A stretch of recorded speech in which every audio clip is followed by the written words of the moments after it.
Maka orang-orang yang lekat dengan petunjuk Allah, dibimbing langsung oleh Allah, maka dia akan cenderung bahagia dan sukses. Orang Allah yang punya akses kok.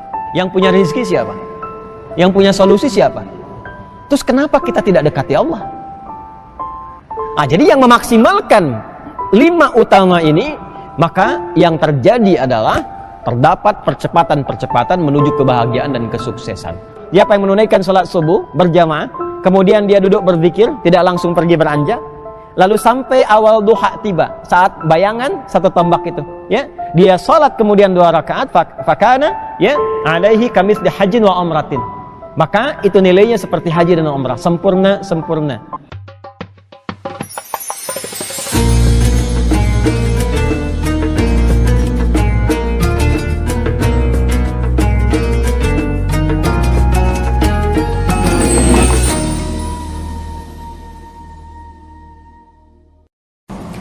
Kalimat iman pertama di dalam Al-Quran itu diikuti dengan amalan salat sebagai pembuktian dari sifat taqwa. Itu ada di Quran surah kedua Al-Baqarah di ayat kedua sampai dengan ayat ketiga. Dzalikal kitabu la raiba fihi hudal lil muttaqin. Siapa orang takwa yang dimaksudkan? Maka ciri pertamanya di ayat 3-nya, alladzina yu'minuna bil ghaibi wa yuqimuna shalah. Alladzina yu'minuna bil ghaib, yaitu orang-orang yang senantiasa meningkatkan keimanannya. Jadi orang takwa itu, alhamdulillah, tidak dibatasi dengan cukup beriman. Nanti ada muslim, ada mukmin, ada taqi, ada muslimun, ada mukminun, ada muttaqun. Levelnya terus meningkat. Muslim, orang yang baru berikrar untuk patuh tunduk kepada ketentuan Allah Subhanahu wa ta'ala. Jika ikrar itu diiringi dengan keyakinan paripurna dan kesiapan untuk menunaikan segala apa yang Allah perintahkan dan menjauhi segala yang dilarang, maka naik levelnya tidak sekedar muslim tapi menjadi mukmin. Karena itu orang-orang yang mengatakan saya Islam, saya tunduk, saya patuh, saya muslim, tapi tidak diikuti dengan keyakinan pada jiwanya untuk mengamalkan apa yang ia ikrarkan dengan lisannya dalam kalimat asyhadu an la ilaha illallah wa asyhadu anna muhammadar rasulullah, itu maka disifati oleh Al-Quran sebagai muslim, namun imannya baru sampai lisan, belum sampai kepada qalbunya. Itu yang dimaksudkan di Quran surah ke-49 Al-Hujurat di ayat ke-14. Qalatil a'rabu amanna. Ada segelintir orang Arab Badui mengatakan kami telah beriman. Jadi menahbiskan dirinya sebagai mukmin, langsung naik ke level yang kedua. Amanna, kami telah beriman. Turun jawaban langsung dari Allah Subhanahu wa ta'ala. Qul lam tu'minu. Katakan Muhammad sallallahu alaihi wasallam, kalian belum naik ke level mukmin. Walakin qulu aslamna. Tapi katakan baru di level yang pertama, baru muslim. Walamma yadkhulul imanu fi qulubikum. Sementara iman yang diucapkan di lisan itu belum sampai ke dalam hatinya, belum sampai ke dalam jiwanya. Jadi baru mengalir di lisan, baru berucap asyhadu an la ilaha illallah wa asyhadu anna muhammadan rasulullah. Itu kalau kalimat sampai ke dalam hati, maka nanti berubah dari sekedar muslim menjadi mukmin. Bila sampai ke dalam hati, maka nanti dalam hati akan dipancarkan kepada seluruh bagian tubuh kita sebagai pertanda keimanan kita kepada Allah Subhanahu wa ta'ala. Nah, pancaran ini nanti akan dieksekusi oleh seluruh bagian tubuh kita yang menandakan kita betul-betul beriman. Karena itu nanti 3 bagian ini disebut dengan iqrarum bil lisan wa tasdiqum bil qalbi wal amalu bil jawarih. Diungkapkan dengan lisan, dibenarkan sampai ke dalam hati, dibuktikan lewat perangkat tubuh kita. Pembuktian lewat perangkat tubuh itu Itulah yang disebut dengan ibadah namanya. Pembuktian pertamanya itu datang lewat sholat. Dan sholat ini adalah pembuktian iman pertama yang diamalkan, ditampakkan, bahkan menjadi risalah pertama seluruh nabi dan rasul yang pernah bertugas di muka bumi. Jadi semua nabi, rasul, muslim beriman kepada Allah, mukmin, yakin dengan itu semua, dan pembuktian pertama keimanannya itu dengan sholat. Nabi Musa alaihi salam ketika pertama kali dikonfirmasi ketauhidannya kepada Allah dan membuktikan keislaman dan keimanannya, perintah pertamanya membuktikan lewat sholat. Itu ada di Quran surah ke-20 Taha di ayat ke-14. Innani anallahu la ilaha illa ana. Itu kalimat tauhid. Pembuktiannya di mana? Fa'budni. Kata Allah, innani anallahu, sungguh saya tegaskan saya itu Allah. La ilaha illa ana. Tidak ada yang layak dipertuhankan dan disembah. Karena ilah itu mengandung makna dipertuhankan dan disembah sekaligus. Ketika itu menjadi nama bagi Tuhan, maka berubah menjadi Allah. Jelas ya? Makanya kita katakan la ilaha illallah. Tidak ada yang layak dipertuhankan dan disembah kecuali saya, kata Allah. Fa'budni. Maka kalau sudah beriman, buktikan itu dengan menyembah saya. Bagaimana caranya? Teruskan ayatnya. Wa aqimis salata lidzikri. Tunaikan salat sebagai pembuktian untuk mengingatku, menyembah kepada Allah Subhanahu wa taala. Risalah itu terus berlangsung dari sebelum, bahkan Nabi Isa juga demikian. Nabi Isa salat, Yesus Mesias salat. Di Quran surah ke-19 Maryam di ayat ke-33, wa ja'alani mubarakan aynama kuntu wa awsani bis salat. Allah memberkahi aku di setiap keadaan, di setiap tempat dan waktu, dan mewasiatkan, memberikan pesan kepadaku untuk sholat. Jadi Nabi Isa sholat untuk membuktikan keimanannya, kehambaannya terhadap Allah Subhanahu wa taala. Jadi sholat itu sekaligus selain sebagai pembuktian iman, juga pembuktian sebagai hamba, dan tidak naik status di atas hamba, tetap hamba. Karena itu Rasulullah sallallahu alaihi wasallam ketika akan menerima perintah sholat, status kehambaannya disebutkan dengan jelas. Itu di surah ke-17 Al-Isra, di ayat yang pertama itu. Subhanalladzi asra bi'abdihi. Bukan birasulihi, bukan binabiyihi, tapi bi'abdihi. Untuk menegaskan bahwa risalah sholat itu sebagai hadiah terbesar nanti dari proses Isra Mi'raj itu adalah pembuktian dari penghambaan seorang hamba kepada Allah Subhanahu wa taala. Jadi kita bersyukur dalam kehidupan ini bila masih mampu menunaikan sholat. Alhamdulillah.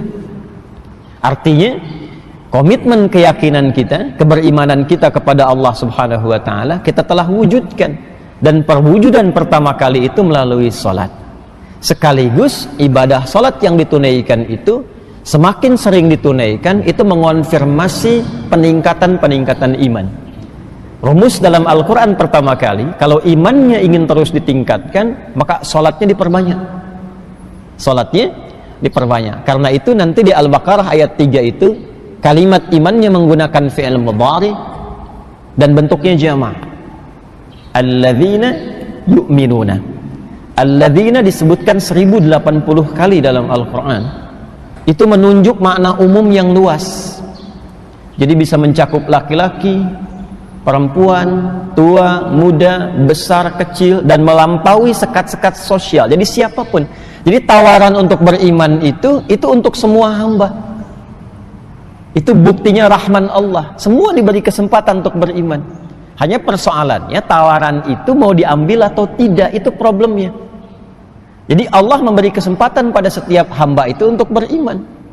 Kalau di sini diberikan misalnya snack, ya, misal saja, lalu setelah kajian diberikan snack, semua mendapatkan bagiannya, tapi ada yang tidak mau ngambil.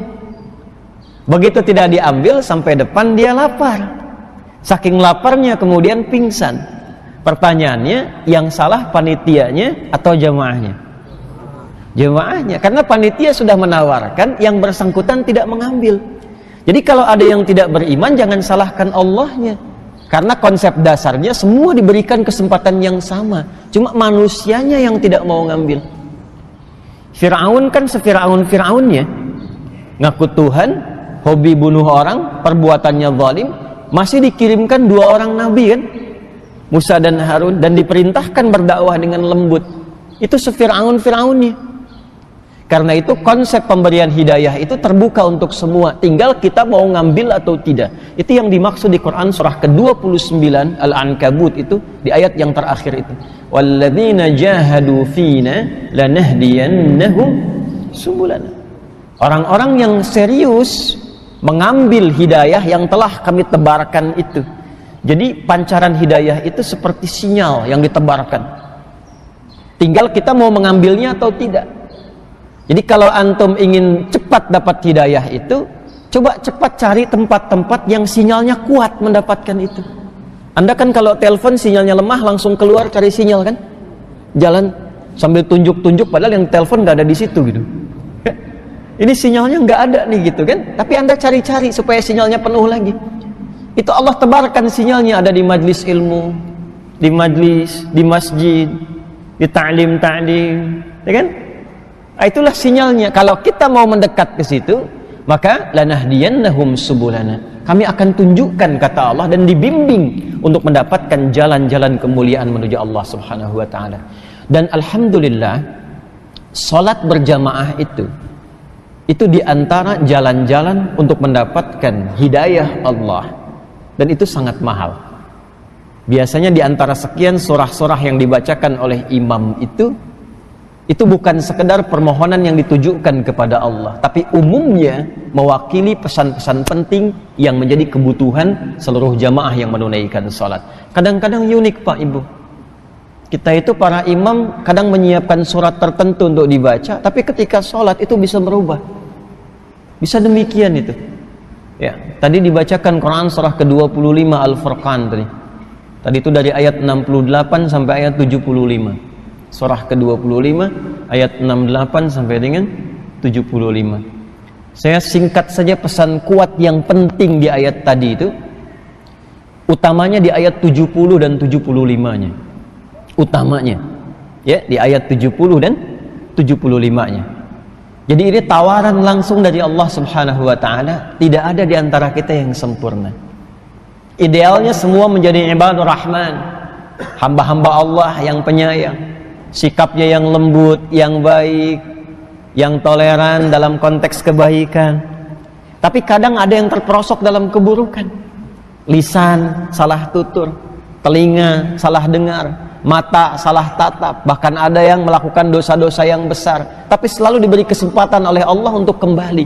Maka di ayat 70-nya, illa man taba wa amana wa amila amalan salihah. Maka orang-orang yang mungkin pernah merasa salah itu bisa kembali menjadi soleh, kata Allah. Kalau dia mau kembali taubat. Taubat itu kembali kepada jalan-jalan kebaikan. Jadi bahasa Quran itu indah sekali. Tidak ada memang yang sempurna di antara manusia yang bukan nabi dan rasul itu.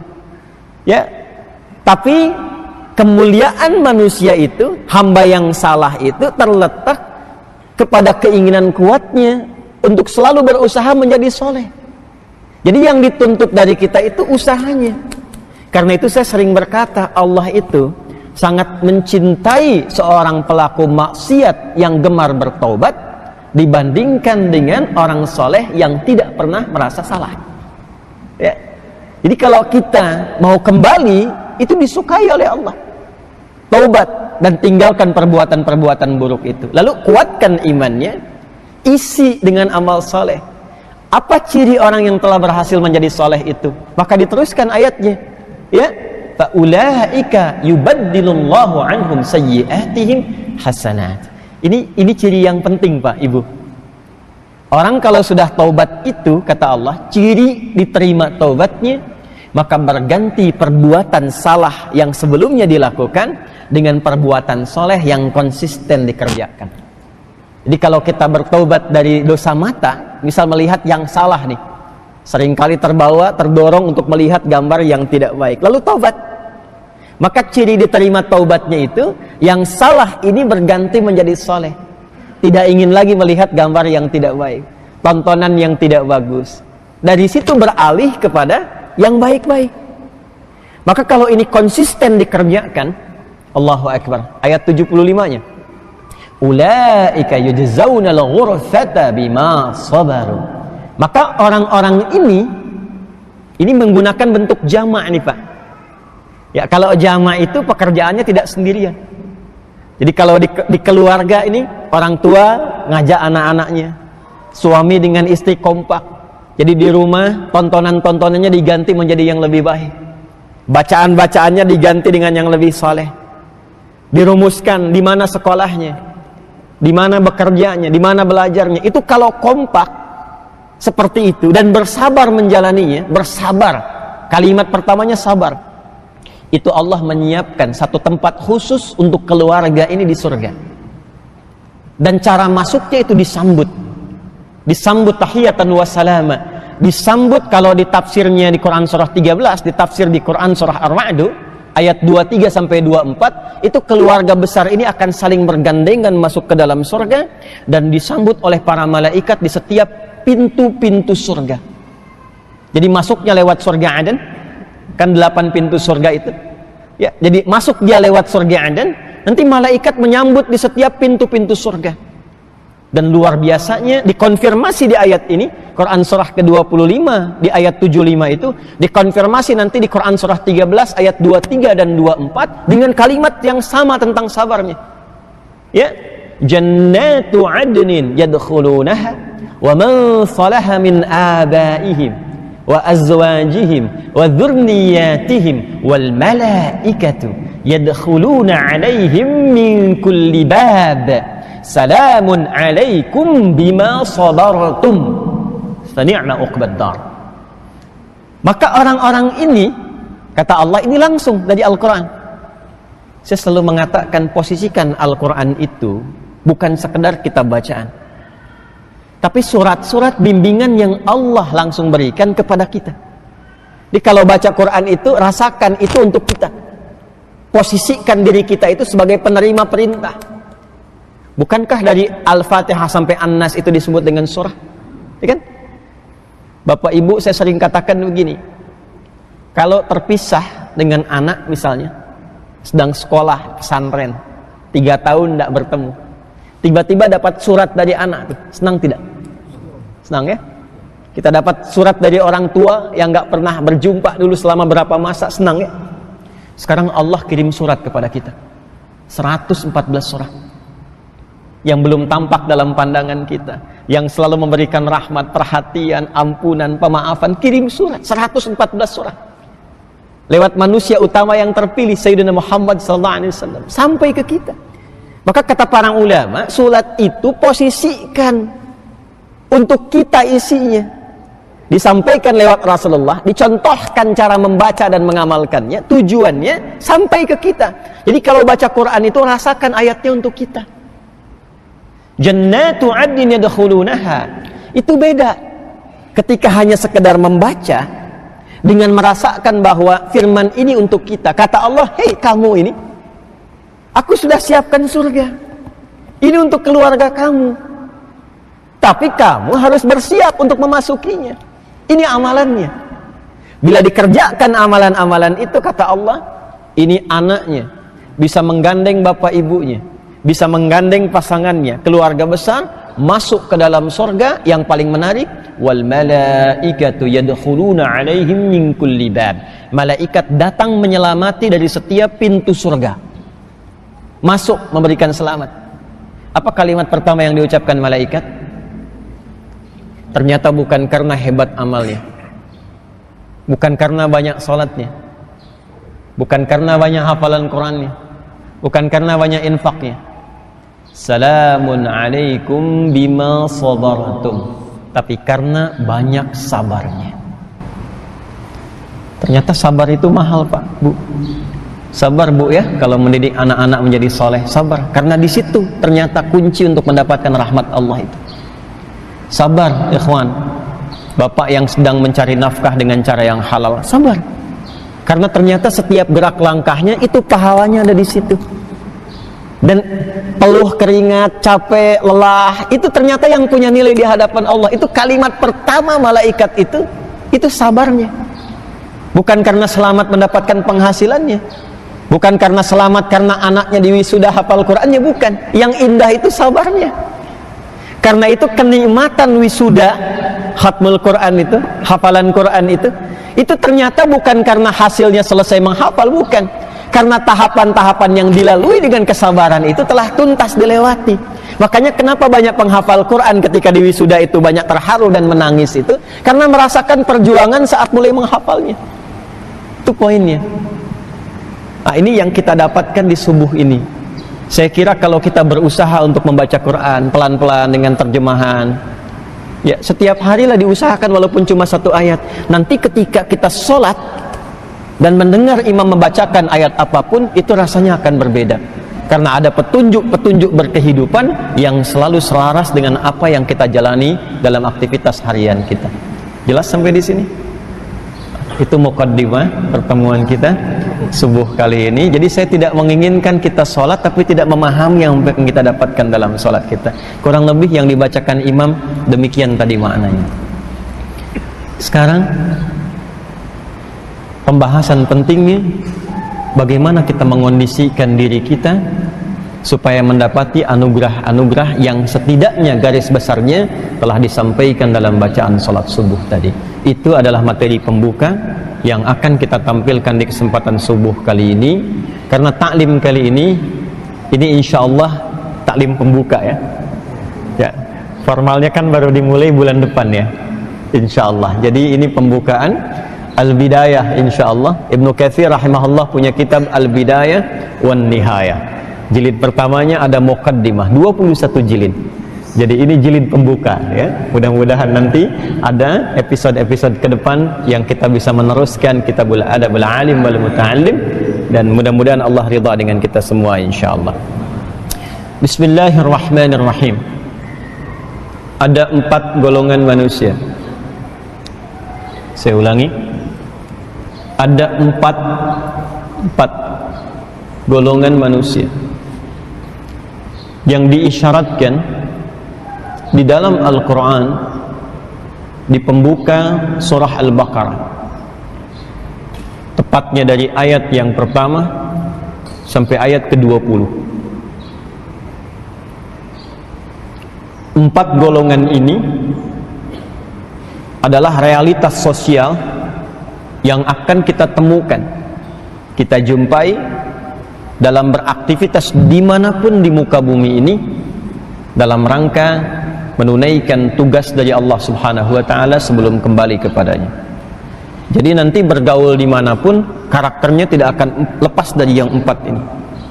Di kantor, di rumah tangga, bertetangga di kehidupan sosial, atau konteks kehidupan yang lebih luas lagi. Dan dari 4 ini nanti kita akan temukan satu golongan paling ideal yang menjadikan kita lebih mendekat kepada Allah, dan itu yang dijamin oleh Allah mendapatkan tempat yang disiapkan yang disebutkan tadi di Quran surah ke-25 di ayat 75 itu. Kita mulai dengan golongan yang pertama. Golongan pertama disebut oleh Al-Quran dengan golongan terbaik,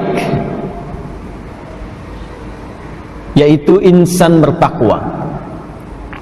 Insan bertakwa. Dan ini modal penting. Takwa itu modal penting dalam bergaul dimanapun. Jadi kalau kita bergaul dengan siapapun, dimanapun, bertugas di tempat, di ruang, di waktu mana dan kapanpun, itu insya Allah akan selalu diterima dalam kebaikan. Anda bertugas sebagai apapun, diplomat, ditempatkan di negara-negara tertentu, ya, di kantor ada penugasan di tempat baru, bergaul dengan keluarga, mahasiswa misalnya, baru masuk kampus atau bertempat di tempat yang baru, dimanapun, ketika membawa nilai-nilai ketakwaan ini, itu dijamin oleh Allah akan menjadi yang terbaik di tempat dia berada. Itu ditemukan isyarat pertamanya di Quran surah ke-49 ayat 13. Masuk tafsirnya dulu. Nanti kita balik ke Al-Baqarahnya.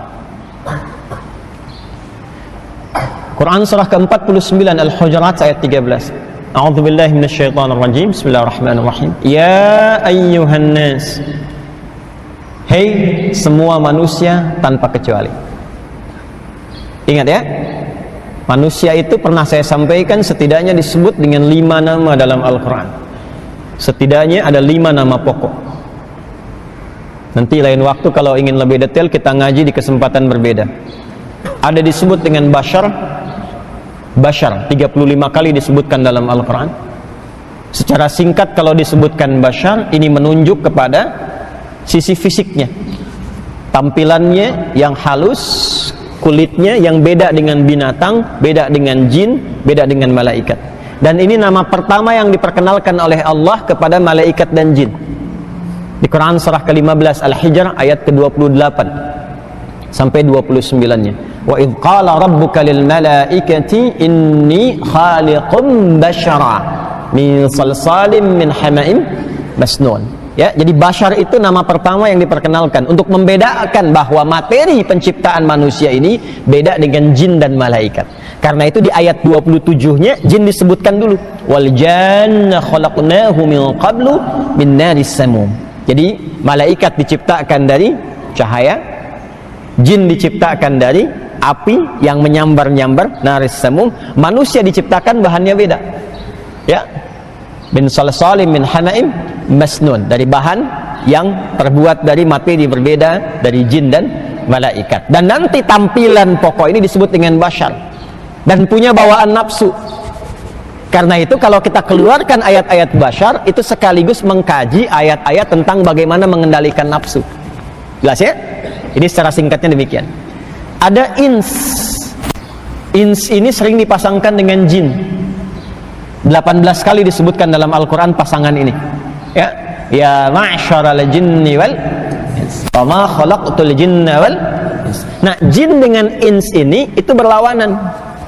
Jadi kalau bashar tadi dari materi fisiknya, kalau ins itu dari sifatnya. Ya, fitrah karakteristiknya. Jin punya 3 arti, lawannya ins punya 3 arti dari sifat karakternya. Jin tersembunyi, ins itu tampak, kelihatan. Karena itu jin disebut dengan jin karena fitrahnya tersembunyi. Materinya dari api yang menyambar, sifat karakternya tersembunyi. Jadi jin itu pada asalnya itu tidak boleh melakukan penampakan karena fitrahnya tersembunyi. Jadi kalau ada jin melakukan penampakan, itu jin sedang mengalami persoalan, sedang punya masalah, sedang bergeser dari fitrahnya. Ya, apalagi manusia yang cari-cari penampakan jin. Nah, jadi jin itu harus sembunyi, Pak. Ya, Bu. Jadi jangan takut sama jin. Ya, jangan takut sama jin itu. Karena jin itu sifatnya tersembunyi, nggak nampak. Nggak nampak. Lawannya manusia ins, tampak. Sebaliknya kalau jin itu tersembunyi, nampak bermasalah, manusia itu mesti tampak. Jadi kalau ada manusia punya karakter suka sembunyi-sembunyi, itu sama dengan bukan, sama dengan sedang punya persoalan. Ya, suami ibu pulang ke rumah sembunyi-sembunyi misalnya. Ya, harusnya lewat depan, lewat jendela belakang. Nah, itu sedang punya masalah itu. Ya. Nah, buka handphone sembunyi-sembunyi, nggak mau ketahuan tuh. Ya. Nah, itu juga sedang punya persoalan. Ibu cari dompet suami sembunyi-sembunyi. Nah, itu ada masalah itu. Itu karakternya demikian. Jelas ya? Allahumma shayyiban nafi'an. Ins itu lembut, halus, halus, lembut, baik. Lawannya jin, kasar. Karena itu jin itu punya karakteristiknya yang kasar. Ya, makanya sekalipun dia misalnya melakukan penampakan atau merasuki orang-orang tertentu, tidak akan berubah orang kerasukan jin menjadi lembut, tidak. Pasti kasar. Pernah lihat orang kesurupan jadi lembut? Tidak ada ya. Nah, manusia itu sebaliknya halus, lembut. Jadi yang makhluk halus itu kita sebetulnya, bukan jin. Ya, terlahir sebagai makhluk yang lembut, halus. Nah, ini nanti bahasanya di akhlak, di adab. Kenapa manusia tiba-tiba ada yang kasar? Itu keluar dari fitrah itu. Jadi kalau lisannya tiba-tiba jadi kasar, tangannya jadi kasar, kakinya jadi kasar, mencela orang sembarangan, kita itu saking lembutnya, muncul ayat-ayat itu dalam Al-Quran yang melarang kita berperilaku kasar. Gak boleh saling mencela. Kan ada di Quran surah Al-Hujurat ayat 11 itu. Ya ayyuhalladzina amanu la yasraq qaumin qaum la yaghtab ba'dukum ba'd. Jangan bikin hoax, jangan berbuat kasar, karena itu menyalahi fitrah. Apa penyebab itu semua? Babnya akhlak. Nanti ngajinya bab terpisah. Ini kan cuman sekilas saja. Ya. Yang ketiga nanti cenderung membentuk sifat harmoni. Ya, sifat harmoni, kompak, bekerja sama, baik.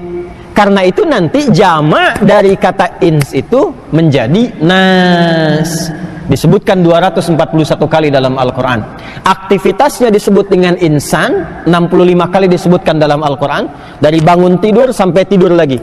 Cari semua kata insan dalam Al-Quran, turunkan menjadi kurikulum. Itu aktivitas kita. Jamaknya disebut dengan nas, dengan sifat sosialnya. Apa hubungan dengan golongan pertama tadi? Nah, ini yang mau kita tuntaskan. Jadi kalau sudah membentuk jamak, insan aktivitasnya, nas sifatnya, ya, ins itu sifatnya, insan aktivitasnya, bashar bawaan nafsunya, bani Adam keturunan genealoginya sampai dengan ke Adam.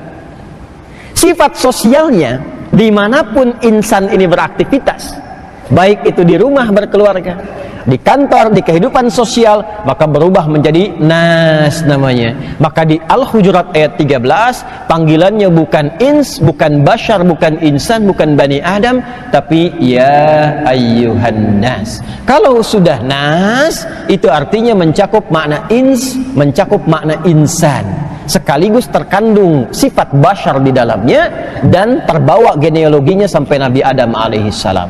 Jadi sampai dengan nasab kita ke Nabi Adam alaihissalam berkehidupan, itu punya sifat sosial yang gak mungkin hidup sendiri. Makanya Adam dan Hawa itu saat turun ke bumi dan ditakdirkan oleh Allah kemudian membawa misi, itu pertama kali disebutkan di Quran itu sifat kekeluargaannya dulu yang melahirkan keturunan. Itu yang dimaksud An-Nisa ayat pertama itu. Ya ayyuhan nasuttaqu rabbakumul ladzi khalaqakum min nafsin wahidah wa khalaqa minha zawjaha wa batta minhuma rijalan katsiran wa nisaa. Jadi dari Adam dan Hawa, kata Allah, akan melahirkan generasi keturunan, gak bisa hidup sendiri. Di sifat kita ini gak bisa sendirian, Pak, Ibu. Jadi kalau kita itu sadar kita bukan makhluk individu, gak akan angkuh dalam berkehidupan, karena kita butuh orang lain. Harus disadari itu. Ya, dan Allah pun menciptakan Adam tidak sendirian. Adam itu diciptakannya dengan lawan jenisnya, Adam dan Hawa. Tolong ingat kata-kata ini ya, Adam dan Hawa, bukan Adam dan Hendra. Adam dan Hawa. Lahir keturunan dari situ. Nah, keturunan ini disebutkan, diisyaratkan di Quran akan berganti generasi dan mungkin menempat di tempat-tempat yang berbeda. Jadi nggak sama semua. Teruskan ayatnya ke Quran surah 49 ayat 13. Ya ayyuhan nasu inna khalaqnakum min dzakarin wa untha wa ja'alnakum syu'uban wa qabail. Kami jadikan anak keturunan Adam itu akan berganti generasi sampai kehidupan dunia berakhir, dan tempatnya akan berbeda-beda, tidak sama semua.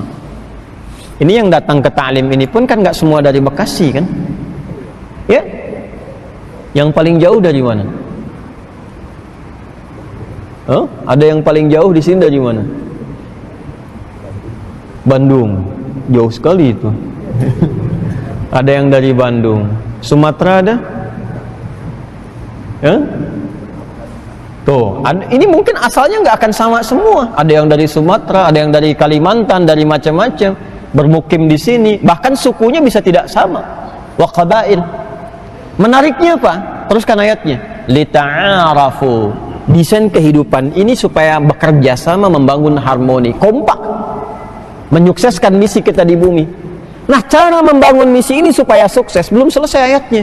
Inna akramakum indallahi atqakum. atqakum.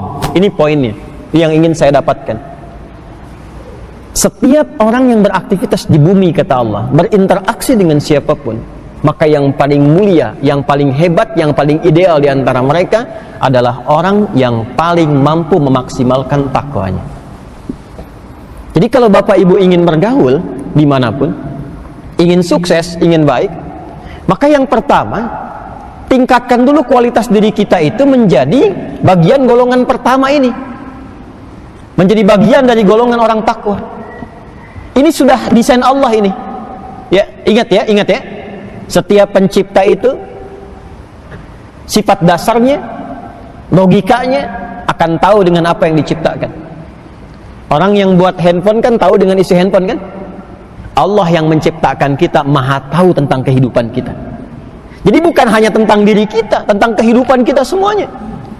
Nah, Allah itu sudah menetapkan, membuat aturan. Kalau ingin gampang hidupnya, ingin mulia hidupnya, ingin sukses hidupnya, ingin bahagia hidupnya, maka hal pertama yang harus dilakukan adalah coba berusaha mentransformasikan diri, menjadikan diri kita itu termasuk golongan orang yang bertakwa. Jaminannya, dimanapun Anda beraktivitas, kata Allah, inna akramakum indallahi atqakum. Allah telah menetapkan indallahi, yang paling mulia, yang paling hebat, istimewa di antara kalian, siapa yang paling tinggi nilai takwanya. Sekarang pertanyaannya, ya Allah, bagaimana cara kami menjadikan diri kami termasuk bagian orang takwa itu? Sehingga kalau dibawa ke rumah tangga, jadi suami bertakwa, sukses rumah tangganya. Jadi istri bertakwa, sukses rumah tangganya. Jadi anak bertakwa, sukses kehidupannya. Jadi bos, direktur bertakwa, sukses pekerjaannya. Jangan salah. Jangan salah. Dan ini hal pertama yang dilakukan oleh Nabi saat Allah menurunkan bimbingan merubah masyarakat jahiliyah. Jahiliyah itu kan ada semua di situ, yang buruk-buruknya. Pezina ada nggak di jahiliyah? Komplit, bukan hanya ada, komplit dengan semua jenis zina ada di dalamnya. Pembunuh ada, perampok ada, pembegal satu kampung, begal semua. Gifar itu kan kampung begal itu. Gifar itu kampung begal. Tokohnya namanya Jundub bin Junadah. Masuk Islam, dibimbing jadi takwa, merubah isi kampungnya semua dari pembegal jadi orang baik semua. Maka beliau mempopulerkan namanya dengan nama kampungnya. Alih-alih disebut Jundub bin Junadah, memperkenalkan dengan saya dari Gifar. Jadi bangga akhirnya. Jadi kebanggaan. Ya, dari Gifar tambahkan alif lam di depannya, tutup ujungnya dengan i, jadi Al-Ghifari. Dikenal dengan Abu Dzar Al-Ghifari. Itu asalnya dari kampung begal. Masuk Islam, berubah jadi bagus. Bahkan paling populer termasuk yang meriwayatkan hadis-hadis Nabi SAW. Dan di antara hadis yang banyak diriwayatkan itu hadis tentang takwa.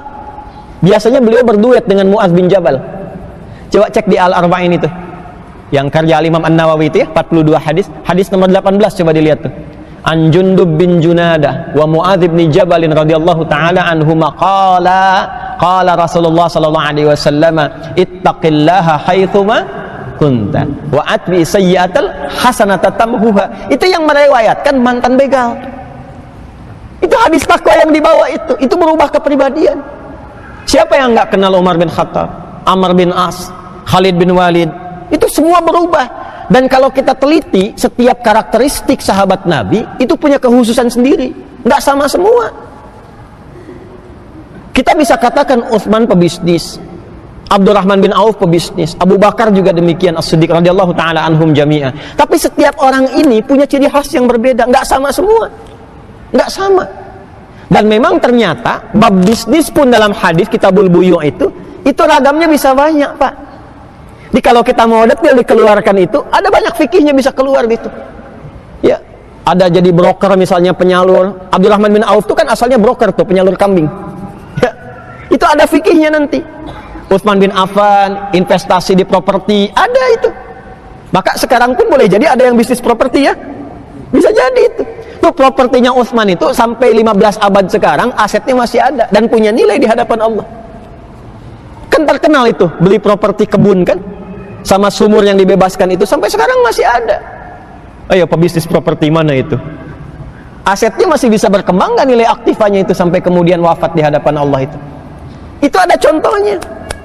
Ya, teori-teori bisnisnya Abdurrahman bin Auf, Abu Bakar As-Siddiq, ada contohnya itu. Dan semuanya ada, diplomat ada, birokrat ada semua. Begawan pengetahuan ada seperti Ali bin Abi Thalib. Ya. Dan yang paling sederhana, fikih azan pun ada. Ya, terkait dengan pengelolaan masjid itu ada. Jadi harus bangga itu. Kalau para muadzin tahu fikihnya Bilal, oh jadi kebanggaan, udah nggak akan ngerjain yang lain lagi. Bilal tuh prinsipnya sederhana. Azan, Allahu Akbar, Allahu Akbar. Selesai azan Nabi komen. Sahabat like, di-share sampai ke kita. Apa komen Nabi? Aku mendengar suara terumpah Bilal di surga. Kurang lebih demikian. Atau kama sadaqa Rasulullah sallallahu alaihi wasallam. Ya Bilal mendengar itu luar biasa responnya. Adzan aja udah nyampe surga. Ngapain saya bisnis kayak Uthman? Jadi semua porsinya udah ada. Ya sudah, di situ beliau konsisten adzan saja. Sepeninggal Nabi, Pak, Ibu, itu beliau ditawari jadi salah satu pejabat. Kalau kita sekarang hakim agung lah, dengan gaji dan fasilitas yang luar biasa, itu menolak dan ingin menyendiri karena ingin mempertahankan komitmen yang telah dibangun di era Nabi untuk adzan saja. Dan dengan itu mendapatkan jaminan. Kan itu nggak mudah itu. Ya makanya teman-teman yang muadzin tuh pelajari fikihnya. Itu mahal itu, mahal. Banyak semua tuntunannya. Dan semua mengerucut kepada jalan-jalan takwa. Jadi semua ketika dirubah lewat pedoman yang Allah turunkan di Al-Quran itu, dibimbing langsung oleh Rasulullah, itu masyarakat jahiliyah di semua aspek yang disebut buruk itu berubah kemudian jadi khairul ummah. Bahkan turun langsung pengakuan dari Allah, syahadahnya minallah, dengan turunnya surah Ali Imran ayat 110 itu, kuntum khaira ummatin ukhrijat linnas ta'muruna bil ma'ruf wa tanhauna 'anil munkar wa tu'minuna billah. Itu yang mahal. Itu yang mahal. Nah sekarang berbahagianya kita, ternyata ciri sifat umat takwa itu nggak dibatasi di era Nabi saja. Nilainya tetap berlangsung berkelanjutan. Jadi kita ini patut bahagia karena Al-Qur'annya pun terjaga sampai dengan sekarang. Sampai dengan nanti. Satu-satunya kitab di muka bumi yang terjaga keadaannya dari lafadznya, maknanya, pedomannya, sampai bahkan kehidupan berakhir, sampai kembali kepada Allah, hanya Al-Quran. Karena itu semua nilai-nilai takwa itu sama, masih ada di situ, tinggal kita keluarkan di masa kini. Dan selalu salihun likulli zaman wal makan, sesuai dengan kebutuhan zamannya. Itu dahsyatnya Quran. Jadi dibaca, dipelajari, diamalkan di era Nabi, di era setelahnya, di kini sampai akan datang, itu selalu sesuai dengan kebutuhan zamannya. Itu yang coba kita keluarkan. Pertanyaan besarnya, bagaimana membentuk pribadi ideal sebagai orang takwa di hadapan Allah? Maka cirinya ada 4. Cirinya ada berapa? 4. Amalannya 4 ya. Amalan pertama,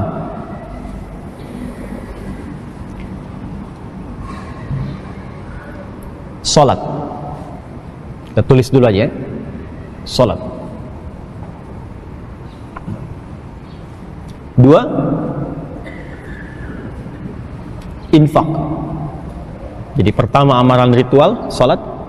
Kedua amalan sosial, infak. Nanti kita pelajari apa itu infak ya. Jadi jangan terbayang langsung uang saja, tidak ya. Kita nanti pelajari. 3, interaksi dengan Al-Quran. Al-Quran, hati-hati ya, Al-Quran. Salat, infak, Quran.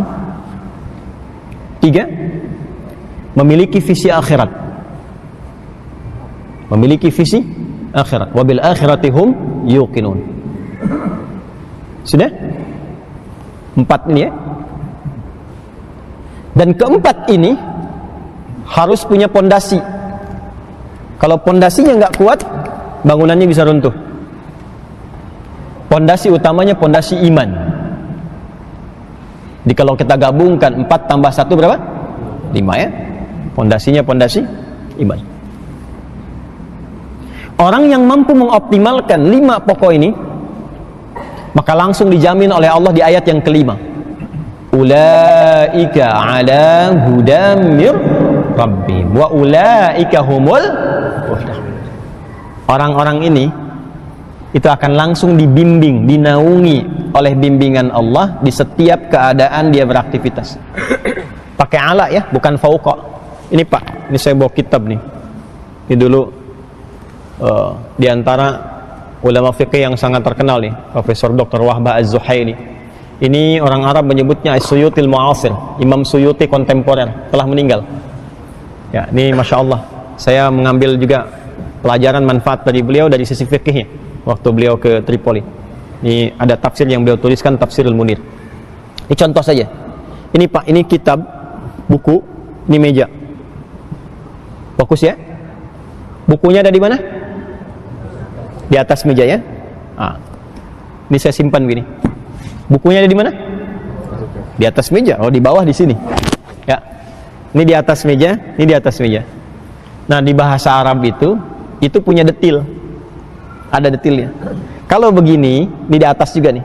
Ini fauqa namanya. Al-kitab fauqal maktab. Jelas? Kalau begini nempel, ini ala namanya. Ala al-kitab, ala al-maktab. Jelas? Sama-sama di atas, tapi yang ini nempel, yang ini ada jarak. Paham?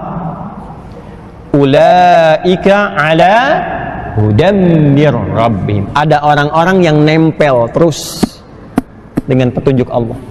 Jadi dimanapun dia berada, dibimbing langsung oleh Allah, bimbing terus. Di rumah tangga dibimbing Allah, ya. Di pekerjaan dibimbing Allah, ya. Di kehidupan sosial dibimbing oleh Allah.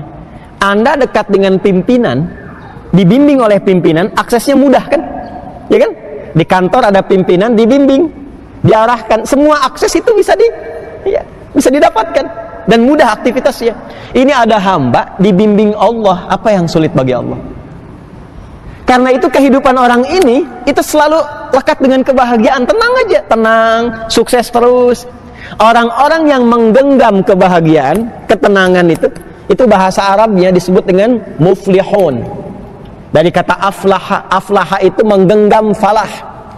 Falah itu bahagia dan sukses. Kalau bahagia saja belum tentu sukses, itu fariha namanya. Fa, ra dengan ha. Fariha yafrahu. Ya. Orangnya farah. Sifatnya disebut farhan. Jadi kalau ada yang namanya farhan, farah, ya. Atau farah misalnya perempuan, farhan laki-laki, itu artinya orang yang selalu diharapkan bahagia dalam hidupnya. Walaupun belum tentu sukses. Kalau sukses saja belum tentu bahagia. Itu turunan katanya dari kata fauz. Faza yafuzu fauzan. Fauzan, fauzi, faizah, fauzia. Itu satu akar tuh. Satu akar. Artinya yang diharapkan sukses dalam kehidupannya. Walaupun belum tentu bahagia. Ada yang bahagia ada, ya, tapi kata asalnya demikian. Coba Anda pilih. Ya. Sukses tapi tidak bahagia atau bahagia tapi tidak sukses? Huh? Kaya tapi bahagia. Nah, kalau digabungkan keduanya itu namanya falah. Falahun, fa lam alif ha. Falahun. Kalau digenggam maka menjadi aflah. Aflah. Orangnya muflih, aflaha yuflihu. Orangnya muflih, jamaknya muflihun. Maka orang-orang yang lekat dengan petunjuk Allah, dibimbing langsung oleh Allah, maka dia akan cenderung bahagia dan sukses. Orang Allah yang punya akses kok. Yang punya pengetahuan siapa? Allah. Makanya adinda-adinda mahasiswa ini, para pelajar, kalau mendekat kepada Allah dikasih akses tambahan pengetahuan. Dan itu komitmennya takwa. Itu ada di Quran surah kedua Al-Baqarah di akhir ayat 282. Wattaqullaha wa yu'allimukumullah. Tingkatkan takwamu kepada Allah, ditambahkan pengetahuan. Ya. Itu kan yang disebutkan contoh prakteknya lewat Khidir alaihissalam itu. Ya kan? Min ladunna ilma. Kami berikan dari sisi kami ini tambahan pengetahuan. Itu yang kita istilahkan dengan ilmu laduni itu. Jadi laduni itu bukan tidak belajar, belajar tapi mendapatkan akselerasi percepatan pengetahuan. Jelas? Ya itu Allah yang punya segalanya. Wa ulaika humul muflihun. Ulaika ala hudam mir rabbihim wa ulaika humul. Yang punya rezeki siapa? Yang punya solusi siapa? Terus kenapa kita tidak dekati Allah? Jadi yang memaksimalkan 5 utama ini, maka yang terjadi adalah terdapat percepatan-percepatan menuju kebahagiaan dan kesuksesan. Pokok yang pertama iman. Iman. Karena itu falah. Kalau digenggam menjadi aflah. Kapan bisa mendapatkan aflah ini? Ketika iman mulai tertanam dalam jiwanya. Karena itulah ketika Allah menurunkan surah Al-Mu'minun, orang-orang beriman, itu pembukanya langsung dengan kata aflah dan menggunakan kata qad sebagai penjamin. Quran surah ke-23 ayat yang pertama. Qad aflahal. Dapat ya? Qad itu ada 3 maknanya. Dalam bahasa Arab itu ada 3. Bisa taukid, penguat. Bisa tahqiq, penjamin. Bisa takrib, sesuatu yang mendekatkan. Jadi kalau ada qad, misalnya qad, itu satu bisa berarti penguat. Artinya informasi yang disampaikan, ditegaskan supaya kita nggak ragu sedikit pun. Yang kedua, at-tadmin, penjamin. Jadi langsung dijamin informasi yang disampaikan mendapat jaminan langsung dari yang menyampaikannya. Yang ketiga, takrib. Informasi yang disampaikan akan cepat diraih. Kalau mau sholat setelah azan ada apa? Qomat kan? Ya qamah ya? Coba, dalam iqamah itu ada qadnya tidak? Ada ya? Qad qamatis shalah, qad qamatis shalah. Apa artinya qad di situ? Takrib. Salat sudah dekat, mau kita tunaikan. Allahu akbar, Allahu akbar. Asyhadu an la ilaha illallah, asyhadu anna Muhammadar Rasulullah.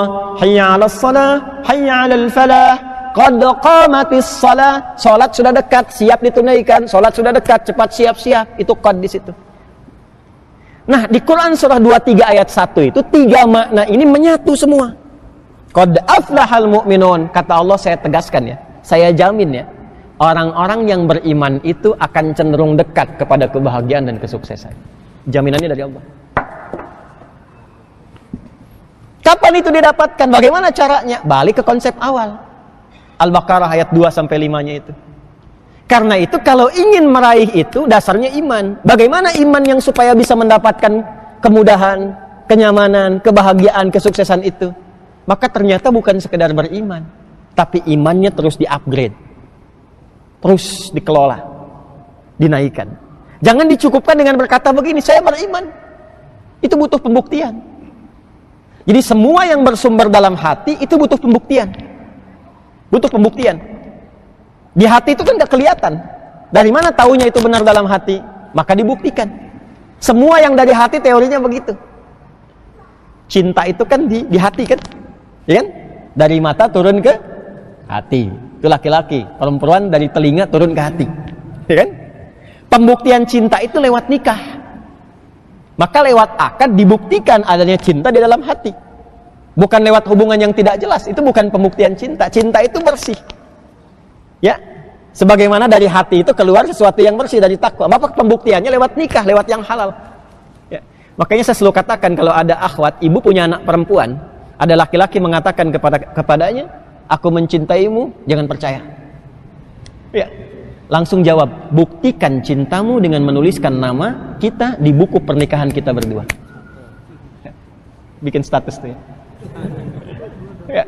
Makanya setelah menikah dapat BPKB kan? Ya, buku pernikahan kita berdua.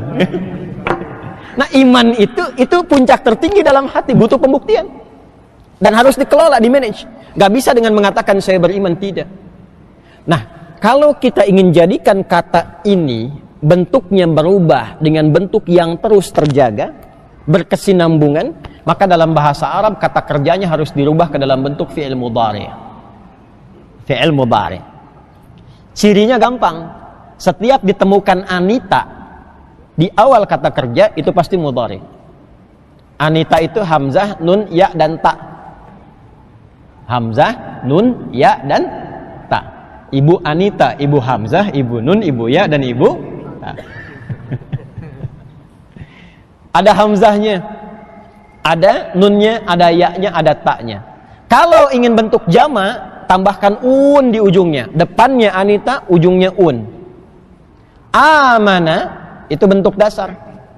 Kalau kita ingin rubah dalam bentuk anita, misal tambahkan ya depannya, ujungnya jadikan un, jadi yu'minun. Maka bentuknya menjadi jama' dan sifatnya progresif terus berlangsung. Coba di Al-Baqarah ayat 3 itu. 3 itu kalimatnya apa? Alladzina yu'minun. Jadi kalau ingin menjadi orang takwa, jangan cukupkan mengatakan saya beriman, tapi kelola iman itu agar terus bertambah dan naik. Jelas? Bagaimana caranya? 4. Yuk kita turunkan. 1, tadi sudah dituliskan ya? Memperbanyak sholat. Memperbanyak sholat. Sholat secara hukum ada 2 jenis. Umumnya, 1 yang diwajibkan, kedua yang disunnahkan. Yang wajib itu disebut fardu, yang sunnah disebut dengan nafilah. Yang wajib itu ada 5. Seperti kita ketahui, subuh, zuhur, asar, maghrib, isya. Yang sunnah, nafilah, menunya banyak. Ada menu yang menyertai subuh, pagi, siang, sampai ke malam. Jadi kalau salat sunnah, itu menunya menyertai hampir perjalanan waktu dari mulai subuh, ketemu subuh lagi. Bebas, menunya banyak. Kembalikan dulu ke Al-Baqarah, perhatikan mushafnya. Lafaz salat itu ada 3 jenis lafaz. 1, alif, lam, sad, lam, alif, tak marbutah. Saya tuliskan dulu ya.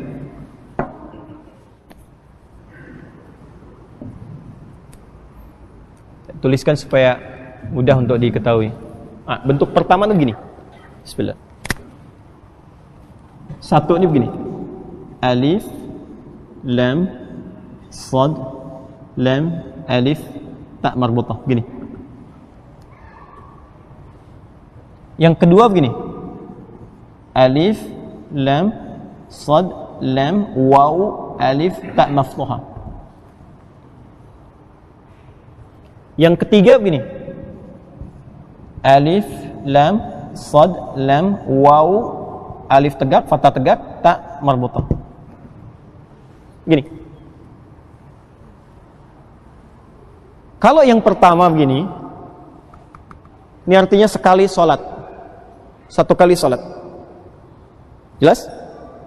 Sekali saja. Tunggal, mufrad, singular. Kalau yang kedua begini, ini bentuknya jama', tapi ada batasnya. Al-jam'ul mahdud, jama' tapi terbatas.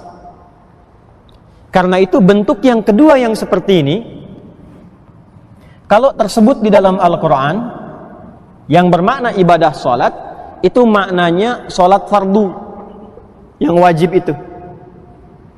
Ada berapa jumlahnya? Berapa waktu? 5 kan? Berapa rakaat? 17. 5 waktu, 17 rakaat. Kalau 5 itu jama' atau tunggal? Jama'. Tapi jama' ini harus terbatas. Jadi nggak boleh melebihi 17 rakaat, nggak boleh lebih, nggak boleh kurang. Harus tetap 5 waktu, harus 17 rakaat. Ya, jadi kalau ada yang 16 rakaat, berarti sholat subuhnya cuma 1 rakaat. Karena konsep dasarnya, online-nya, nomor online-nya 24-4-3-4 kan? 2 subuh, 4 zuhur, 4 asar, 3 maghrib, 4 isya. Ya, jadi kalau kita ingin online dengan Allah, passwordnya 24-4-3-4. Waktunya sudah diatur. Karena itu ketika Allah menyebutkan supaya kita menjaga waktu sholat ini, yang fardu ini, yang pokok ini, itu kalimatnya menggunakan ini. Ya, bentuk yang kedua. Dicek di Al-Baqarah ayat 238. Quran surah 2 ayat 238. Paling kanan sebelah pojok di atas. Hafizu 'alas salawati was salatil wusta wa qumu lillahi qanitin. Saling menjaga di antara kalian. Bentuknya pakai hafadha yuhafidhu. Pakai ilmu sarafnya. Bukan hafidha yahfadhu, tapi hafadha yuhafidhu. Kalau hafadha itu maknanya saling. Jadi harus saling mengingatkan. Ya. Makanya kita kan punya jadwal salat ya. di-share. Tuh kalau bikin status, kalau mau cari pahala, jangan yang aneh-aneh. Ya, udah aja update jadwal sholat seputar Bekasi. Al-Azhar punya akun misalnya kan, akun media sosial. Boleh upload tuh jadwal sholat sekitar Jaka Sampurna dan sekitarannya misalnya. Wah, itu pahalanya banyak. Orang lihat dari situ kemudian dia sholat, dapat pahala itu. Ya, dapat pahala. Nah, ini bentuk yang pertama ini, as-salawat. Bentuk yang kedua dalam konteks jamak maksudnya. Yang ketiga yang ini. Alif, lam, shad, lam, waw, fathah tegak, ta marbutah. Ini menarik nih bentuknya nih. Bentuknya ini terlihat seperti tunggal, tapi ternyata maknanya menggabungkan ya bentuk jamak yang luas. Jadi kalau ada bentuk yang ketiga ini, itu maknanya jamak dan melampaui jumlah bilangan yang kedua. Ya, maknanya jamak melampaui jumlah bilangan yang kedua. Artinya tidak ada batas di dalamnya. Kalau dibawa ke dalam bentuk sholat, artinya sholat yang ditunaikan bila diungkapkan dengan bentuk yang ketiga ini, maka sifatnya membawa sifat jamak melebihi yang fardu. Jadi kalau ada sholat fardu yang 5 pokok itu, yang 17 rakaat, kalau di luar yang fardu namanya apa tadi? Sunnah, nafilah. Maka kalau ada bentuk seperti ini, tidak cukup pada yang fardunya, tapi plus dengan nafilahnya yang sunnahnya. Wajib plus sunnah.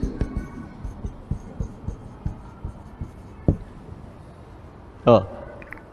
Coba lihat Al-Baqarah ayat 3. Bentuknya pakai yang pertama, kedua atau ketiga? Coba lihat di mushaf. Harus yang ketiga. Gak mungkin yang pertama, apalagi yang kedua. Coba lihat.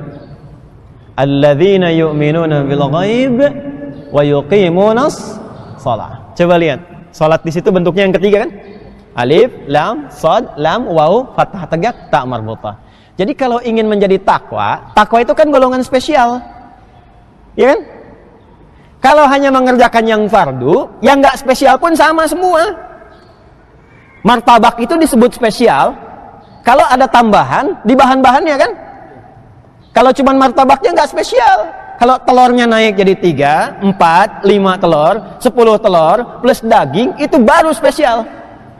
Ya. Nah, ini orang takwa itu orang spesial. Bukan sekedar muslim, bukan sekedar mukmin, tapi orang yang terus mengupgrade keimanannya. Karena di-upgrade, dinaikkan dari standar. Jadi yang 5 waktu itu standar. Semua yang sudah muslim, sholatnya mesti 5 waktu. Ya nggak ada, saya kan baru mu'alaf Ustadz, jadi 1 waktu saja, tidak.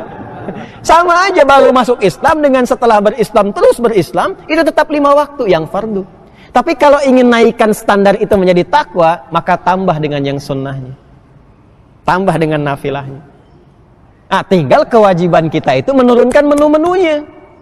Apa saja menu yang nafilah itu supaya meningkat kualitas menjadi takwa. Makanya ketika Allah menambahkan menu di dalam Al-Quran untuk tambahan sholat itu, yang nafilah-nafilah itu, maka keistimewaannya diikutkan. Contoh, di antara ayat yang menyandingkan waktu sholat fardu dengan yang sholat nafilah plus dengan jenisnya, buka Quran surah 17 Al-Isra. Surah 17 Al-Isra itu kan yang mendapatkan peristiwa Isra ya, dan Mi'raj sehingga mendapatkan ibadah salat. Ayat 78. Ayat 78 sampai 80 lah. 78 sampai 80. Kita berhenti sebentar lagi ya insyaallah. Ada ayatnya? Ayat 78 untuk yang 5 waktu. Aqimis salata lidulukis syamsi ila ghasaqil laili wa qur'anal fajr. Inna qur'anal fajri kana mashhuda. Itu yang 5 waktu. Tunaikanlah olehmu salat itu dari mulai tergelincir matahari masuk waktu siang zuhur ila ghasaqil laili sampai ke malam zuhur. Maksudnya di cover nih 4 waktu zuhur, asar, maghrib, isya. Nanti di tempat lain disebutkan isyarat-isyaratnya, di hadis didetilkan. Kemudian wa qur'anal fajr, subuh. Makanya subuh itu disebut juga dengan fajar. Ada 2 nama, fajar dan subuh. Nanti di edisi yang lain kita bisa perdalam itu, ada hikmahnya. Jadi ini yang 5 waktu, zuhur, asar, maghrib, isya, subuh. Kenapa subuh diakhirkan di ayat ini? Untuk menunjuk kekhususan yang hanya ada di salat subuh. Ya. Kalau Bapak Ibu ngumumkan kejuaraan, harapannya dulu atau juara 1 dulu? Harapan dulu kan? Harapan 2, harapan 1, juara 3, juara 2, juara 1. Ini semua waktu sholat penting. Semua waktu sholat penting, tapi ada sesuatu di waktu subuh yang nggak ditemukan di waktu-waktu yang lainnya. Ya, diantaranya apa? Subuh itu diantara waktu yang dipersaksikan oleh Allah. Allah mempersaksikan semua kita. Ya.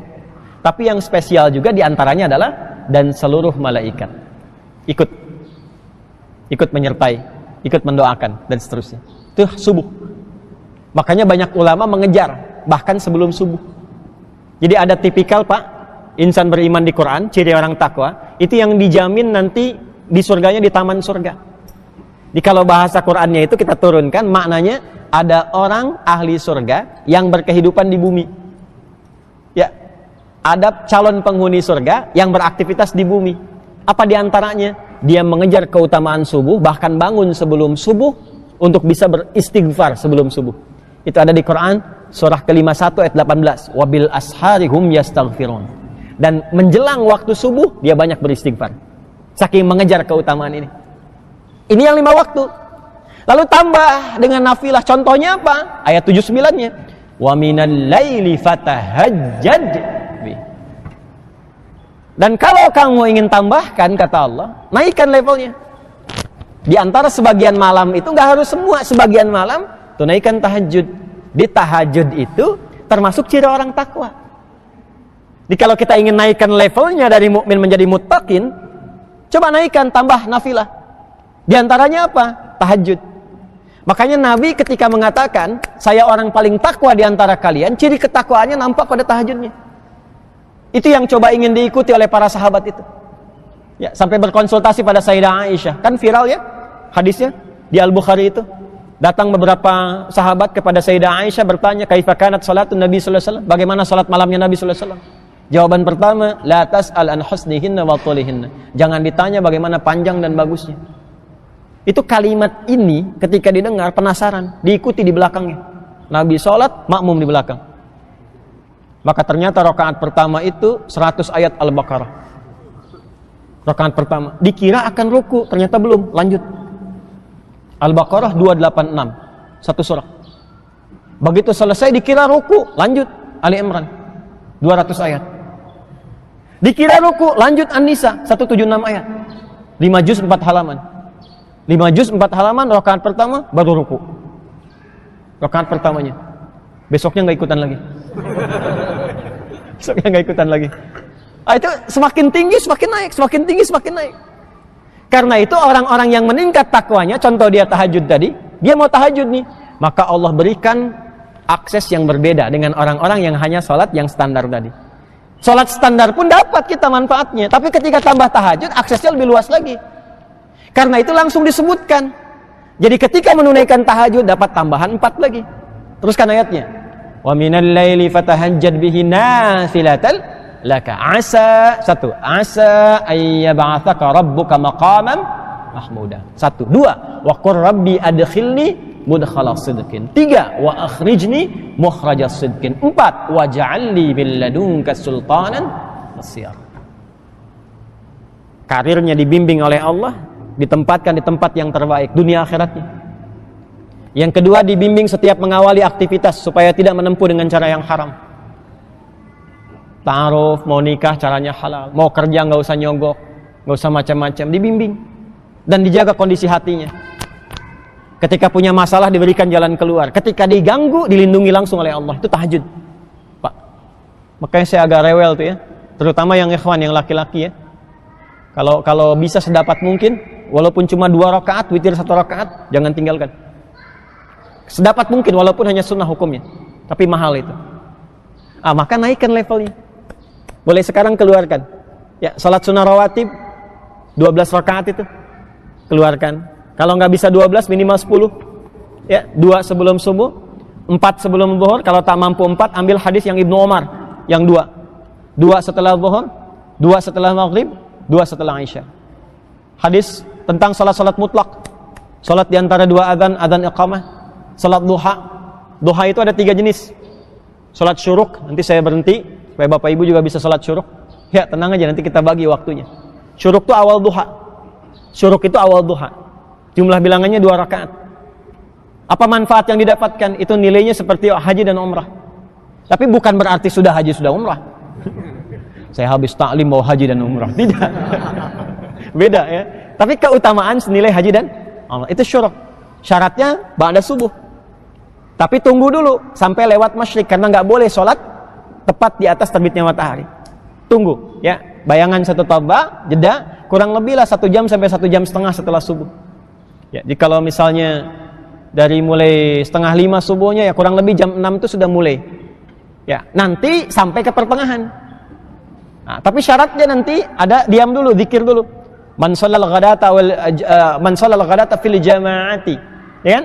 Thumma yaqulu yadhkurullaha fa yusalli rak'ataini fi bidayatud duha. Siapa yang menunaikan salat subuh berjamaah, kemudian dia duduk berzikir, tidak langsung pergi beranjak. Lalu sampai awal duha tiba, saat bayangan 1 tombak itu, ya. Dia salat kemudian 2 rakaat, fakana ya alaihi kamitsli hajjin wa umratin. Maka itu nilainya seperti haji dan umrah, sempurna disebutkan. Lalu pertengahan duha. Pertengahan duha itu sekitar jam 8 sampai jam 10-an lah, 10 setengah 11. Jumlah bilangannya bisa sampai 4. Ya, 2, 4 sampai ke 8 boleh. Itu menjadi pengganti zikir dari seluruh anggota tubuh. Anggota tubuh kita harusnya berzikir. Zikirnya anggota tubuh itu digunakan pada yang baik-baik. Zikirnya mata, jangan lihat maksiat. Zikir telinga, dengar yang baik-baik. Makanya nanti fungsi mata, fungsi lisan sampai ke kaki disebutkan dengan iman dulu. Wa qul lil mu'minina yaghuddu min absarihim. Katakan pada insan beriman matanya zikir. Lihat yang baik, yang tak baik palingkan. Nah, kadang-kadang tidak terjadi selama kita berkehidupan itu. Alih-alih melihat yang baik, yang tak baik terlihat juga walaupun tak sengaja. Kan? Dan kebanyakannya nggak sengaja tapi dilihat. Maka pengganti zikir itu yang duha yang pertengahan. Ya. Nanti akhir duha. Akhir duha itu sekitar 10:30 sampai menjelang zuhur. Sampai sekitar 11:30-an lah ya. Itu bisa sampai 4, 8 atau 12. Apa manfaatnya? Banyak. Ya, untuk mendekatkan pada kemudahan rezeki, untuk mengentaskan musibah umum yang mungkin dialami. Bukan musibah khusus yang harus dialami sebagai ujian. Ini musibah umum. Misal macet, begitu Bapak lewat, tiba-tiba ada orang mengatakan atau polisi datang, "Pak, jangan ke sini ya, ini macet. Bapak ambil arah yang ini saja." Bapak dapat itu, yang lain boleh jadi enggak. Ya. Banjir, secara logika airnya harus masuk. Tapi kok bisa begitu mau masuk balik lagi, masuk balik lagi. Bisa begitu. Itu musibah umum tuh. Ada duha. Ya. Kemudian nanti selain itu apa? Salat mutlak. Salat wudu ada, berwudu balik, itu kisahnya Bilal bin Rabah. Ya, wudu, selesai wudu salat 2 rakaat bisa. Ya, tahiyatul masjid silahkan lakukan. Yang langka-langka salat jenazah. Ya, salat jenazah itu yang langka-langka, makanya pahalanya pun langka, mahal. Sekali salat sebesar 1 qirat, sebesar gunung Uhud. Nah, itu coba latihan dulu yang itu. Kita ambil menu yang pertama dulu, setelah itu dapat, nanti turunannya akan muncul sifat gemar berbagi, itu yang disebut dengan infak. Dari infak nanti turun lagi interaksi dengan Quran. Dari Quran, kalau sudah 3 ini ada, otomatis pola hidupnya akan berubah. Dari sekedar dunia, sekarang sudah terpaut dalam dirinya kepentingan-kepentingan akhirat. Ya, tentang infak, tentang Quran, barangkali kita harus bahas di edisi yang berbeda, karena itu punya detail yang tersendiri. Apa itu infak? Kemana dikeluarkan? Mana yang paling prioritas? Infak seperti apa yang bisa mengentaskan persoalan? Ada. Nanti ada infak yang bisa menambah pengetahuan. Ada, Pak. Bu, Ibu pernah dengar Imam Nawawi Al-Bantani? Bukan Nawawi Ad-Dimashqi. Itu setiap akan datang kajian, itu infak dulu. Infak dulu. Makanya bersyukur nih kalau DKM menyediakan kotak infak misalnya. Itu kalau ada yang jalan itu bukan mobil-mobilan tuh, kotak infak tuh. Bukan cuma didorong-dorong gitu ya. Itu manfaatnya banyak. Kalau kita ikhlas, dan itu bergantung niat. Innamal a'malu, ada infak untuk menambah pengetahuan, ada. Imam Nawawi itu setiap mau datang ke kajian, itu infak dulu tuh. Apa niatnya? Diniatkan untuk tidak pernah melihat aib gurunya. Jadi beliau tuh nggak sibuk dengan aib guru, karena tahu setiap manusia itu pasti punya kelemahan. Jadi yang dicari itu bukan aibnya. Ketika hormat pada guru tinggi dan tidak pernah mencari kesalahan, maka barakah ilmu itu sampai kepada murid. Nah, ini bagaimana ilmunya bisa berkah? Baru disebutkan namanya sudah bilang bid'ah. Itu kan gimana bisa mendapatkan keberkahannya? Itu diantaranya, Pak. Ya. Jadi infak itu banyak teorinya. Ya, ada infak misalnya yang terkait dengan pahala, yang mengentaskan kesulitan, tapi semua teorinya kembali kepada iman. Karena dasarnya itu iman. Kalau iman itu udah nggak mikir apa-apa. Jangan karena infak misalnya, maaf, ingin pekerjaan lancar, ingin hutang lunas, itu menarik akhirat kepada dunia. Nanti begitu nggak dapat jadi kecewa. Teorinya bukan begitu. Bukan begitu teorinya. Ya, jadi pautkannya kepada iman. Kalau iman sudah berjalan, ya terserah Allah nanti. Ya, walaupun ada keinginan-keinginan, nanti dicukupkan oleh Allah. Kadang-kadang apa yang kita inginkan beda dengan yang Allah kehendaki. Karena itu ikutkan keinginan kita pada keinginan Allah, maka tuntas semua keinginan kita. Ya, itu ada rumusnya nanti di Quran surah kedua di ayat 216. Detilnya nanti di ayat 186 di ayat yang di surah yang kedua itu. Itu umum tentang infak. Terakhir Quran, dan saya tutup di sini. Quran ada 3 cara. Secara singkatnya banyak membaca. Itu yang disebut dengan qiraah. Jadi tolong biasakan kita semua ya. Jangan berlalu hari tanpa baca Al-Quran. Walaupun hanya 1 ayat. Kalau bisa 1 hari 1 juz. 1 juz. Kalau mau gampang bagi, Pak. Jangan langsung dibaca 1 juz. Terasanya agak berat. Ya. Bagi ke waktu sholat. Juz pertama ada berapa ayat? Al-Baqarah kan 141 ya. Al-Fatihah taruhlah sudah hafal kan? Ya, Al-Fatihah kan di dalam kepala ya. Bukan di luar kepala. Kalau di luar belum hafal namanya. Al-Fatihah dalam kepala. Al-Baqarah 141. 141 bagi 5. Sholat fardu kan 5 waktu. Berapa? Cepat. 28 lah ya. 28. Nah, Bapak baca 28 ayat aja. Bagi 2 lagi, Bu. Bagi 2. Sebelum subuh 14, setelah subuh 14. Sebelum zuhur 14, setelah zuhur 14. Demikian sampai ke Isya. Itu kita tanpa menyadari khatam 1 juz. 14 ayat itu berapa menit sih? Insya Allah nggak akan nyampe 10 menit. Ya, investasi aja sebelum subuh 5 menit, setelah subuh 5 menit. Itu kalau kita konsisten begitu, konsisten selesai 1 juz insya Allah. Jelas? Baik ya, kalau mau dibagi lagi 20 halaman dibagi 5, jadi 4 halaman. 4 halaman dibagi 2, jadi 2 halaman. Itu kalau mau paling gampang per halamannya. Sebelum subuh 2 halaman. Ya, 2 halaman, 2 halaman. 2 halaman itu kan cuma 1 lembar. 1 lembar aja baca bolak-balik. Ya, itu begitu selesai nih Isya, itu sudah 1 juz. Sebulan konsisten begitu, itu khatam setiap bulan 30 juz. Khatam Quran. Ya, itu cara paling gampangnya. Kalau sudah seperti itu naikkan levelnya, menghafal. Atau kalaupun ingin misalnya menghafal dibagi 2, menghafal penuh, menghafal ayat-ayat yang dibutuhkan sesuai kurikulum kehidupan. Bapak pebisnis, hafalkan Pak ayat-ayat bisnis. Hafalkan ayat-ayat bisnis. Pengusaha hafalkan ayat-ayatnya. Baca saat tahajud. Tahajud tuh baca ayat itu aja. Nanti gali tafsirnya, praktekkan dalam bisnisnya. Lihat apa yang terjadi. Anda yang mahasiswa keluarkan ayat-ayat ilmu. Ayat-ayat ilmu itu banyak di Quran. Malamnya bacakan dalam tahajud. Amalkan cara belajar seperti itu, lihat apa yang terjadi. Karena Quran bukan sekedar kitab bacaan, tapi Quran pedoman berkehidupan. Terakhir nanti kalau sudah seperti itu, maka dengan sendirinya akan tertanam keyakinan tentang akhirat. Tinggal mengeluarkan ayat-ayat dan hadis-hadis tentang akhirat. Turunkan jadi kurikulum hidup. Saya tutup, contoh. Siapa yang mau ke surga Firdaus? Boleh angkat tangan. Tuh. Masya Allah. Ya, yang nggak ngangkat pun pengen juga, cuman malu-malu gitu kan? Ya. Baik. Biarkan saja kucing yang malu. Manusia kalau berbuat baik jangan malu. Malu-malu kucing. Baik. Caranya begini. Ini singkat saja, saya tutup di sini. Banyak orang yang ingin ke surga Firdaus, tapi tidak menurunkan kurikulum surga Firdaus itu dalam aktivitasnya di bumi. Kenapa nggak dikeluarkan ayat-ayat penghuni surga Firdaus? Lalu bentuk jadi kurikulum di bumi. Ya.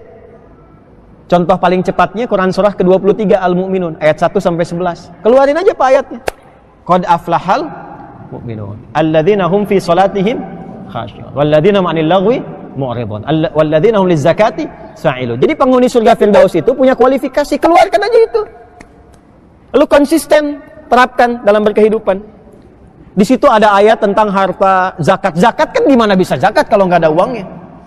Maka penghuni surga Firdaus pun itu bisa dihuni oleh pengusaha, pebisnis, pedagang, ada. Ya. 1 saat yang bersamaan dia sholat. Bapak kan kenal Utsman bin Affan, Abdurrahman bin Auf. Kenal kan? Itu kata Imam Nawawi di kitabnya At-Tibyan, itu Utsman bin Affan, Abdurrahman bin Auf, Tamim Ad-Dari, itu sekaya-kayanya masih bisa malamnya sholat tahajud sampai khatam Al-Quran. Malam itu. Ya, itu turunkan ke bumi, tuliskan di rumah, konsisten sekeluarga. Maka kita tinggal nikmati, ulaika humul warithun alladzina yarithuna al-firdausa hum fiha khalidun. Maka itu yang kita harapkan jadi golongan yang pertama. Mudah-mudahan Allah memberikan taufik kepada kita semua. Maka yang pertama, saya cuma titip ya untuk kita semua, sholat ya. Sholat, kerja dimanapun jangan tinggal sholat. Kalau bisa tambahkan dengan sunnahnya, tambahkan nafilahnya. Karena kata falah pertama yang disebutkan dari 4 amalan ini, melekatnya hanya kepada sholat. Hayya 'alas shalah, hayya 'alal falah. Dan 5 kali diperdengarkan dalam kehidupan kita. 5 keutamaan, 5 kebaikan, sholatnya 5 waktu, diperdengarkannya 5 kali di telinga kita setiap pergantian waktu setiap hari. Jadi kita itu seharusnya umat bahagia, umat yang sukses. Karena 5 kali disebutkan, masa nggak sukses-sukses? 5 kali disebutkan nggak bahagia-bahagia, aneh itu. Ya aneh, harusnya kita dapatkan. Ya karena itu mudah-mudahan kita bisa istiqamah dalam 5 kebaikan yang disebutkan. Jadi golongan yang pertama, 3 golongan yang lainnya ada sikap-sikap yang berbeda. Insya Allah itu tafsirnya nanti di kajian tafsir di malam Jumat di Masjid Al-Ihsan yang di Pondok Timur Mas itu ya. 3 golongan yang lainnya mesti kita waspada, tapi di balik kewaspadaan juga tetap berinteraksi dalam kemuliaan. Itulah hebatnya Quran. Nanti ada yang non-muslim, ada yang orang Islam tapi perilakunya seperti non-muslim, itu ada. Ngaku muslim tapi nggak sholat, ngaku muslim tapi nggak mau zakat. Yang paling aneh nanti yang ketiga, golongan 3 lainnya, berarti golongan yang keempat, ngaku Islam tapi mengolok-olok agamanya sendiri, ngaku Islam tapi menyerang teman-temannya muslim sendiri. Itu golongan yang keempat, munafik namanya. Jadi yang kedua itu nanti ada kafar dibagi 2, kafarul asi yang bermaksiat, orang Islam tapi maksiat seperti orang kafir. Ya, golongan ketiganya yang kafir, yang non-muslim. Dan kafir itu pun ada maknanya lagi. Itu bukan panggilan untuk merendahkan, bukan. Itu panggilan terhormat untuk membedakan keyakinan. Diserap ke dalam bahasa Inggris menjadi kafir. Orang Inggris pun nyerap kata kafir. Itu kata kafir pun itu diserap ke bahasa Inggris, kafir. Kafir itu kan penutup nih, gini. Di dalam kafir ini ada isinya. Ini kalau masih terkafir belum bisa buka isinya. Ya. Nah, dari kata kafara jadi kafir. Bahasa Inggris itu banyak. Ya, menyerap dari bahasa Arab seperti sugar daddy. Sugar itu dari kata sukar, ya, sukar bahasa Arabnya itu sukar, kurma sukari, kurma yang manis, ya kan? Diserap ke dalam bahasa Inggris jadi sugar, ya, kafara jadi kafir. Orang yang menutup diri belum menerima sesuatu itu bahasa Arabnya disebut kafir. Di kafir itu artinya orang yang masih menutup dirinya, belum mau menerima, kadang belum mau bisa mendengar, ya kan? Ya itu disebut kafir, itu bahasa halusnya. Makanya ketika turun surah Al-Kafirun, itu orang-orang Arab jahiliyah nggak pada marah. Karena panggilannya terhormat. Kuliah ayyuhal kafirun. Hai orang-orang yang, katakan Muhammad pada orang-orang yang masih menutup dirinya, belum mau menerima keterangan kamu, belum mau merespon, kan nggak apa-apa, lakum dinukum. Itu indah kan? Makanya Abu Jahal nggak marah disebut kafir. Ya. Abu Lahab nggak marah, karena itu panggilan yang terhormat, tidak merendahkan, untuk membedakan antara yang belum beriman dengan yang sudah beriman. Jelas ya? Paham insya Allah. Nah yang keempat itu golongan munafik, ini yang bahaya. Golongan munafik. Saya kira itu yang bisa disampaikan, tapi tolong pelajari, jangan berhentikan di sini. Karena Quran itu sangat detil. Sampai ketemu orang munafik pun ada cara untuk bergaul dengan mereka. Ya, dan hebatnya begini, hebatnya tidak pernah menyertakan dengan celaan dan cacian. Sekalipun bertemu orang munafik. Caranya luar biasa, elegan sekali. Dan kalau Anda baca 1 ayat saja, itu kita sampai bisa mengatakan fabi ayyi ala'i rabbikuma tukadziban. Ya. Apa dan bagaimana itu? Nanti di pertemuan berikutnya insyaallah.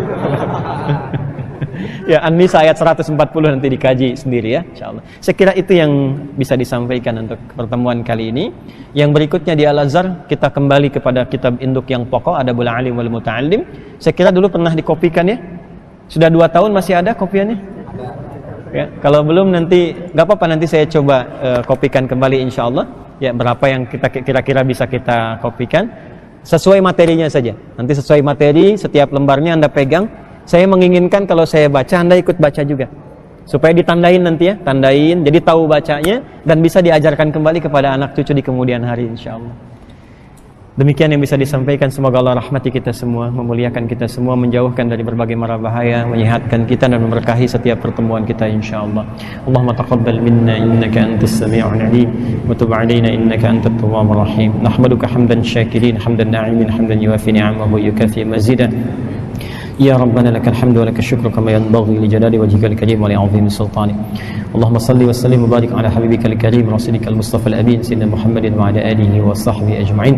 ربنا لا تدع لنا في مقامنا هذا وفي كل مقام ذنبا إلا غفرته. Ya Allah, jika ada pelaku maksiat di dalam ruang masjid ini atau di sekitarnya, jangan biarkan ia pulang kecuali Engkau ampuni segala dosa-dosanya. Wala hamman illa farajtah, jika ada yang tengah merasakan kegelisahan, jangan biarkan ia meninggalkan masjid ini kecuali Engkau telah tenangkan keadaan hatinya. Wala maridan illa syafaitah, jika ada yang diuji dengan penyakit seberat apapun, maka mohon angkat dan sembuhkan penyakitnya ya arhamar rahimin. Allahumma ya arhamar rahimin, la hajatan min hawaijid dunya wal akhirati fiha laka ridwan wa fiha lana as-salah illa qadaitaha ya arhamar rahimin. Allahumma ij'alna min ahli al-Qur'an waj'al al-Qur'ana sahiban lana fid dunya wa syafi'an lana fil akhirati ya arhamar rahimin. Rabbana atina fid dunya hasanah wa fil akhirati hasanah wa qina adhaban nar. Sallallahu ala sayyidina Muhammad wa ala alihi wa sahbihi ajma'in. Wa akhiru da'wana subhanakallahumma wa bihamdika asyhadu an la ilaha illa anta nastaghfiruka wa natubu ilaik. Walhamdulillahi rabbil alamin. Demikian kajian Ustadz Adi Hidayat untuk hari ini. Semoga kita bisa mengambil pelajaran dari beliau. Dan terima kasih telah mengunjungi channel Sobat Dunia Akhirat. Semoga bermanfaat. Wassalamualaikum warahmatullahi wabarakatuh.